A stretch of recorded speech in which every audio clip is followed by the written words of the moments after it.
Hello students, this is BK's English classes, and in our previous class we have discussed two parts of strong roots, and in this video I will read the rest part of the text.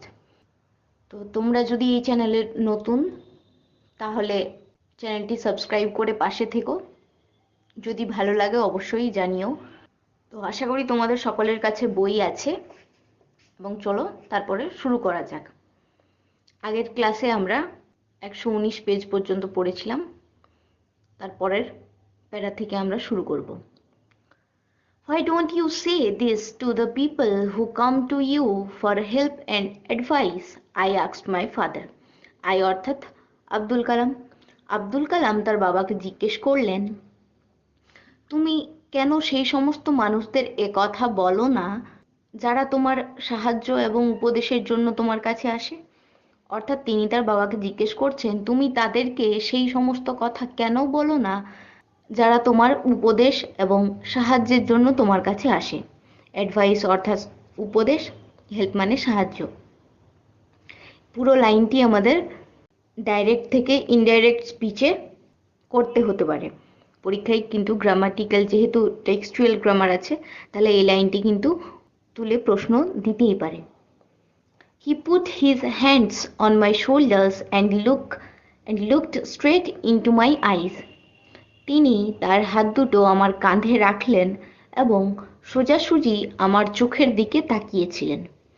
For quite some time he said nothing, as if he was judging my capacity to comprehend his words.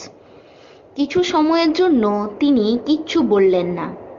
As if যেন মনে হলো he was judging my capacity, তিনি আমার ক্ষমতা অনুধাবন করছেন বা বোঝার চেষ্টা করছেন।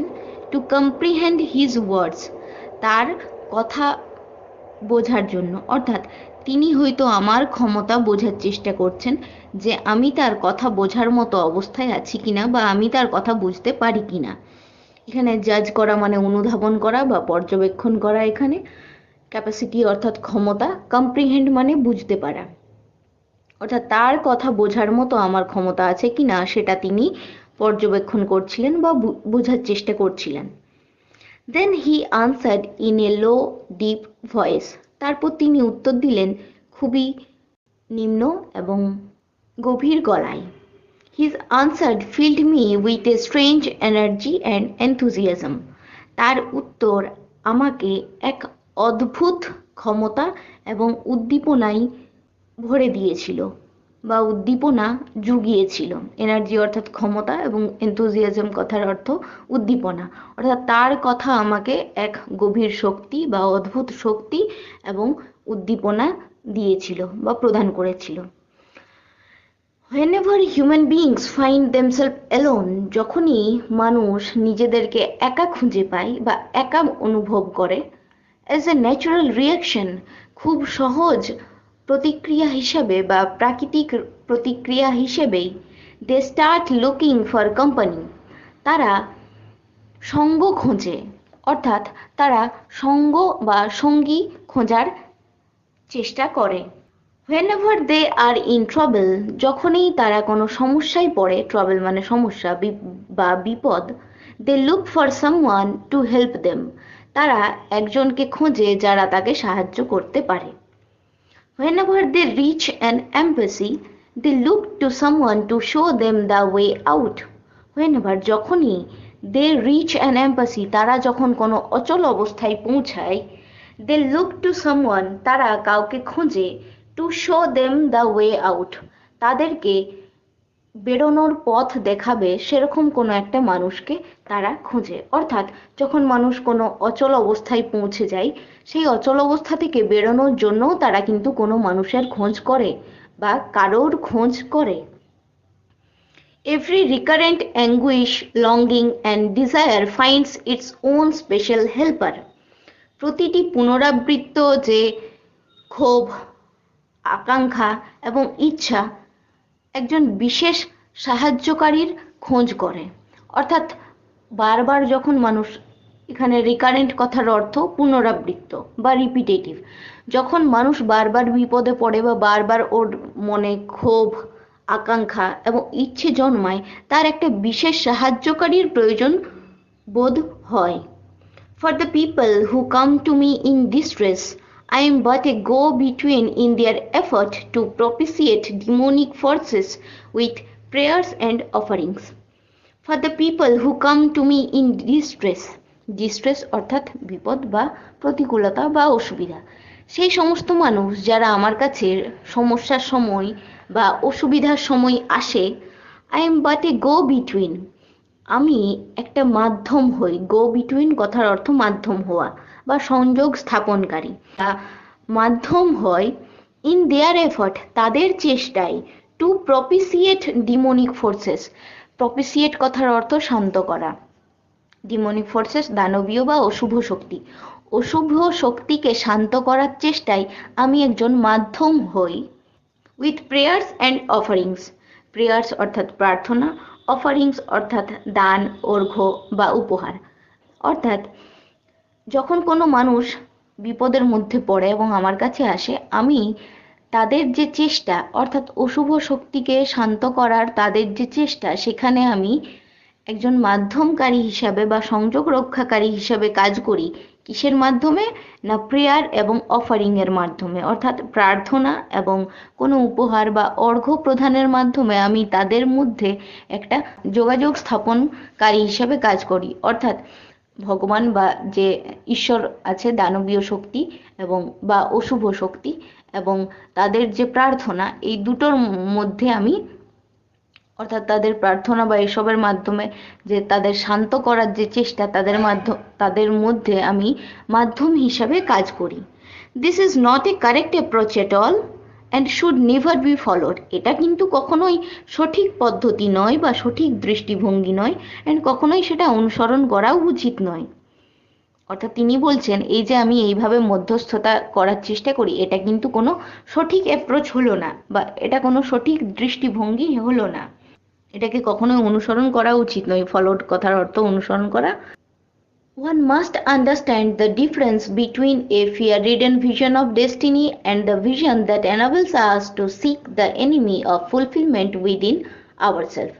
One must understand, একজনকে অবশ্যই বুঝতে হয়, the difference, সেই পার্থক্য, between a fear-ridden vision of destiny, fear ridden vision অর্থাৎ ভয় তাড়িত বা ভয়পূর্ণ যে ধারণা, ভিশন অর্থাৎ ধারণা, অফ ডেস্টিনি অর্থাৎ ভাগ্য, অর্থাৎ ভাগ্যের ভয়পূর্ণ যে ধারণা, ভাগ্যকে যে আমরা ভয় করি, সেই ভয়পূর্ণ ভাগ্যের যে ধারণা সেটা, এবং দ্য ভিশন অর্থাৎ ধারণা, that enables us to seek the enemy of fulfilment within ourselves, এবং সেই ধারণা যেখানে আমরা নিজেদের ইচ্ছে বা নিজেদের সম্পূর্ণতা বা কোনো কিছু চাওয়ার পর সেটা পাওয়ার যে পূর্ণতা আছে নিজেদের মধ্যেই, সেই দুটোর ধারণার মধ্যে যে পার্থক্য আছে সেটা আমাদের অবশ্যই বোঝা উচিত। অর্থাৎ আমাদের ভাগ্য তাড়িত, অর্থাৎ ভয়ের মাধ্যমে আমরা যে মানে ভাগ্যকে যে ভয় পাই সেইটা, এবং আমাদের নিজেদের মধ্যে কোনো কিছু পূর্ণ করার বা আমাদের নিজেদের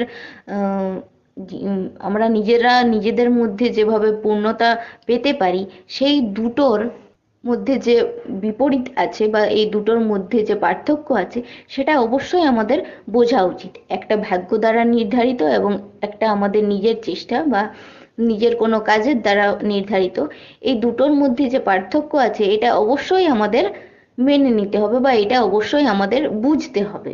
পরের প্যারাতে দেখো, I remember my father starting his day at 4 AM by reading the namaz before dawn.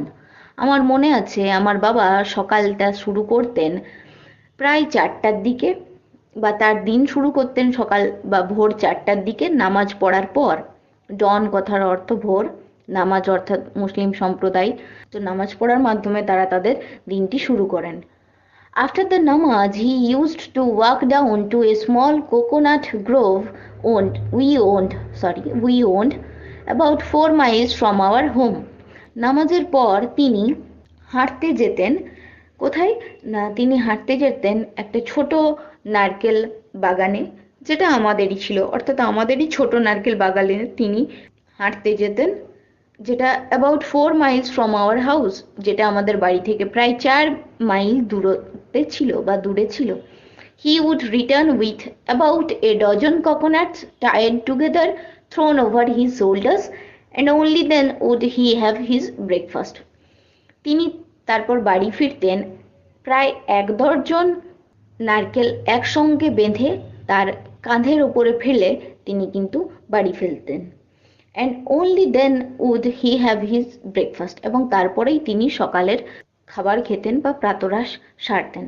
অর্থাৎ তিনি ঘুম থেকে ওঠার পর, নামাজ পড়ার পর তিনি নারকেল বাগানে, যেটা তাদেরই নারকেল বাগান ছিল, সেই নারকেল বাগানে যেতেন, যেটা তার বাড়ি থেকে প্রায় 4 মাইল দূরত্বে ছিল, এবং ফিরতেন অনেকগুলো নারকেল নিয়ে, যেগুলো একসঙ্গে বেঁধে কাঁধের উপরে ফেলে তিনি আসতেন।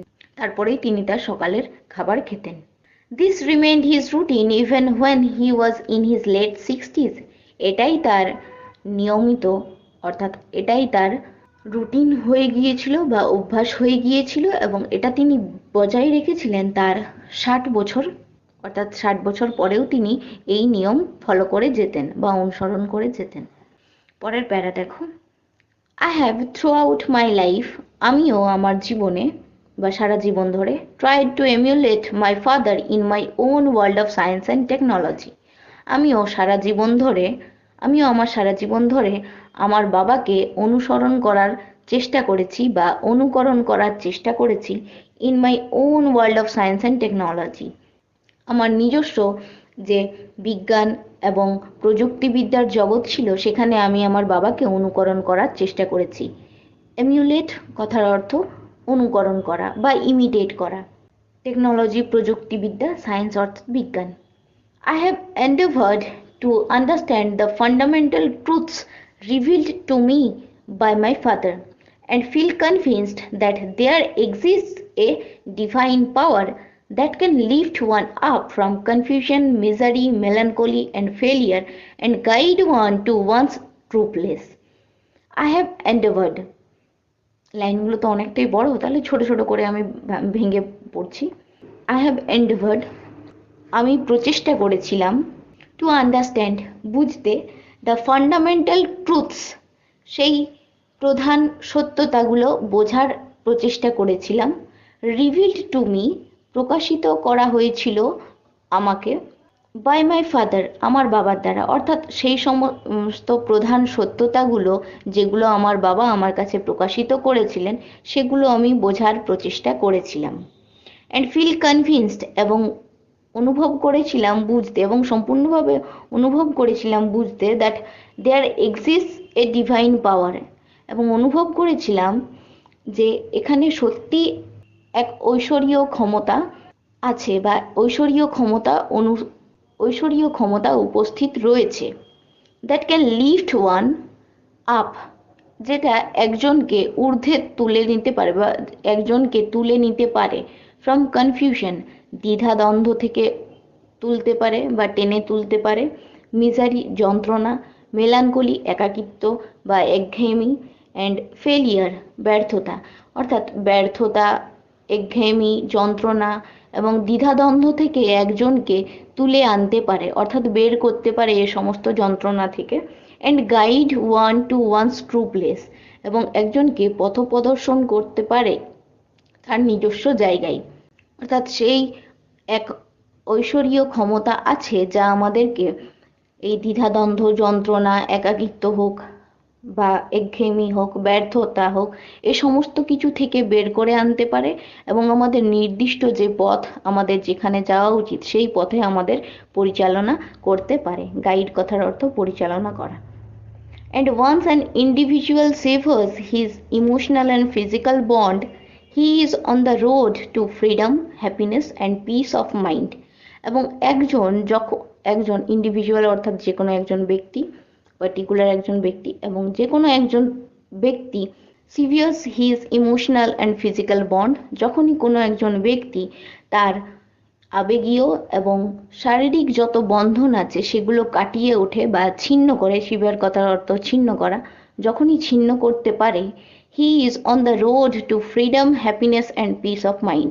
সে সেই স্বাধীনতা, আনন্দ এবং শান্তির জগতে পা রাখতে পারে বা শান্তির জগতে যেতে পারে। তো লাস্ট স্টেঞ্জায় আমরা কি জানলাম? লাস্ট স্টেঞ্জায় আমরা জানলাম যে তিনিও তার বাবার মতো একটা রুটিন লাইফ ফলো করার চেষ্টা করতেন, তার বাবাকে অনুসরণ এবং অনুকরণ করতেন। তার বাবা যেমনটা তাকে বুঝিয়েছিলেন যে জীবনে যখনই মানুষের যন্ত্রণা বা খারাপ অবস্থা আসুক বা প্রতিকূলতা আসুক, একটা দৈবীয় শক্তি আছে যা আমাদেরকে সেই সমস্ত যন্ত্রণা থেকে মুক্ত করে আমাদের নির্দিষ্ট পথে বা আমাদের যে পথে পরিচালিত হওয়া উচিত সেই পথে আমাদের পরিচালন করতে বা চলতে সাহায্য করে। সেই ঐশ্বরীয় ক্ষমতা আমাদেরকে সেই পথে হাঁটতে বা সেই পথে চলতে সাহায্য করে। এটা তার বাবা তাকে বোঝাতেন এবং তিনি সেটা বিশ্বাস করতেন খুব ভালোভাবেই। তিনি সেটা নিজের জীবনেও প্রয়োগ করেছিলেন এবং তিনি সেটা মেনেও চলতেন।